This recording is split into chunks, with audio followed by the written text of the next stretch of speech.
Hi அஸ்லாம் வலைக்கம். ஆற்று நண்டு எப்படி செய்கிறதுன்னு பார்க்கலாமா? எங்கள் ஊர் வில்லேஜில் ஆற்று நண்டு கிடைக்கும். இதேமாதிரி கிடச்சிச்சின்னா வாங்கி க்ளீன் பண்ணி எடுத்துக்கணும். ஆற்று நண்டு நல்லது உடம்புக்கு. ஒரு ப்ரை ஃபேன் எடுத்துக்கோங்க, கொஞ்சமாக ஆயில் போட்டுக்கோங்க, ஒரு பிரிஞ்சி இலை, ஒரே ஒரு பட்டை போட்டு ஒரு கைப்பிடி வெங்காயம் அது போட்டு நல்லா வதக்கணும்.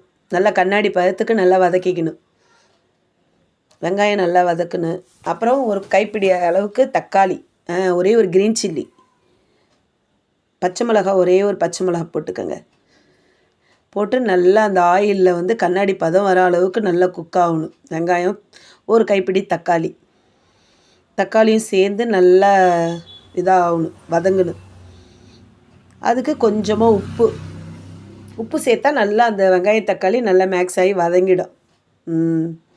நல்லா வதங்கின பிறகு உங்கள் ஊர்லேயும் கிடச்சிச்சின்னா இது மாதிரி ஆற்று நண்டு வாங்கி சாப்பிடுங்க.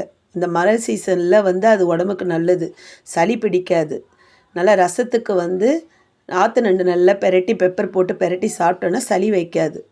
சாப்பிடுங்க, உடம்புக்கு நல்லது. ஒரு ஸ்பூனு இஞ்சி பூண்டு பேஸ்ட்டு, கொஞ்சமாக மஞ்சப்பொடி, ஒரு 1/4 டீஸ்பூன் மஞ்சப்பொடி, ஜீரகப்பொடி அது ஒரு சின்ன டீஸ்பூன் ஜீரகப்பொடி, கரம் மசாலா கொஞ்சமாக ஒரு 1/4 டீஸ்பூன் கரம் மசாலா, 1 டீஸ்பூன் வந்து மிளகாப்பொடி, தனியா பொடி அது 1 டீஸ்பூன். நாங்கள் வந்து ஸ்பைசஸ் வந்து கொஞ்சம் கம்மியாக தான் சேர்க்குறோம். உங்களுக்கு வேணும்னா நீங்கள் கொஞ்சம் எக்ஸஸ் பண்ணிக்கலாம், கொஞ்சம் ஸ்பைஸியாக வேணும் அப்படின்ட்டு. நான் கொஞ்சம் பெப்பர் மட்டும் லாஸ்ட்டில் கொஞ்சம் 1 டீஸ்பூன் போட்டுருவேன். இது பெப்பர் ஆற்று நண்டு தான் இது. நண்டை க்ளீன் பண்ணி வச்சுருக்கோம் ஆற்று நண்டு. அது தூக்கி அந்த கிரேவியில் போட்டு நல்லா கிளறுங்க. அது உள்ளே எல்லாம் அப்சர்வ் ஆகணும், அந்த மசாலா எல்லாமே அப்சர்வ் ஆகணும். இன்னும் நீங்கள் ஸ்பைஸியாக வேறு வேண்டாலும் வச்சு சாப்பிட்லாம். கருவேப்பிலை போட்டு விடுங்க. போட்டு நல்லா வதக்கணும். நல்லா எல்லாம் அந்த கிரேவி எல்லாம் போட்டு கொஞ்சமாக தேங்காய், நண்டு கிரேவிக்கு கொஞ்சமாக தேங்காய். நான் தேங்காய் வந்து அதிகமாக நான் சேர்க்க மாட்டேன். எனக்கு தேங்காய் சேர்த்தா பிடிக்காது. உங்களுக்கு இன்னும் கொஞ்சம் கிரேவி வேணும், மெம்பர்ஸ் அதிகமாக இருக்கிறாங்க அப்படிங்கும் போது நீங்கள் இன்னும் கொஞ்சம் தேங்காய் ஆட் பண்ணிக்கலாம், தப்பு இல்லை. இதே மெத்தடு தான். நீங்கள் ஸ்பைசஸ் வேணாலும் கொஞ்சம் தண்ணி, அந்த நண்டு வேகிறதுக்கு ரொம்ப தண்ணி ஊற்ற வேணாம், கொஞ்சமாக ஊற்றி நல்லா மூடி போட்டு வேக வைங்க. ஆஹா, என்ன மணக்குதப்பா, என்ன ஒரு மனம்.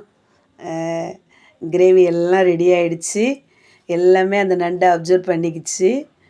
கடல் நண்டை விட ஆற்று நண்டு உடம்புக்கு நல்லது, நல்ல வலுவாக இருக்கும் உடம்பு.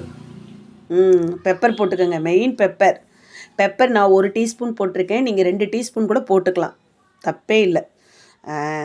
ஃபைனலாக மல்லித்தலை தூவி விடுங்க. நல்ல ஒரு ரசம் வச்சு இந்த நண்டு கிரேவி சாப்பிட்டா மழை நேரத்துக்கு அவ்வளோ ஒரு டேஸ்ட்டாக இருக்கும்.